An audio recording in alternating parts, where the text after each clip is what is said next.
Hi, my name is Megan. I work at Grissom Library, and today I'm going to show you how to make a very simple felt flower bookmark. You only need these few items.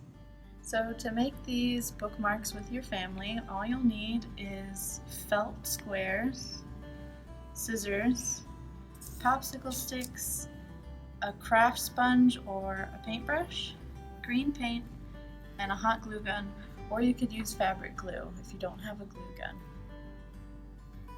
So to start with your felt flower bookmark, what you'll do is you'll paint your popsicle stick green or any color that you'd like and let that dry.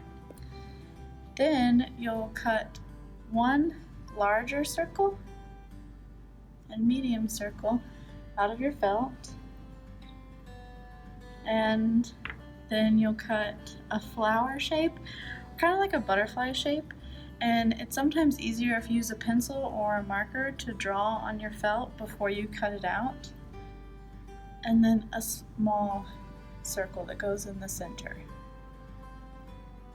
So once your popsicle stick is dry and all of your pieces are cut out, you'll start with your hot glue gun and put some glue towards the top of your glue stick, and you'll take this, place it in the middle, and press.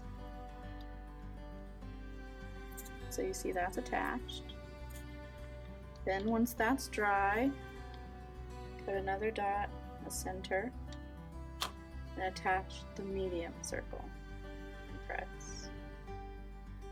And hold until that's dry. And then you'll follow with the flower shaped felt piece, holding until it's dry, and then finally the center piece.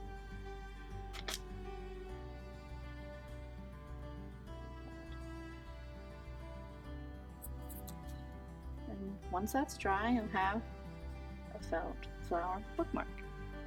Thanks for crafting with Newport News Public Library. If you make one of these felt bookmarks at home, take a picture and share it with us on our Facebook.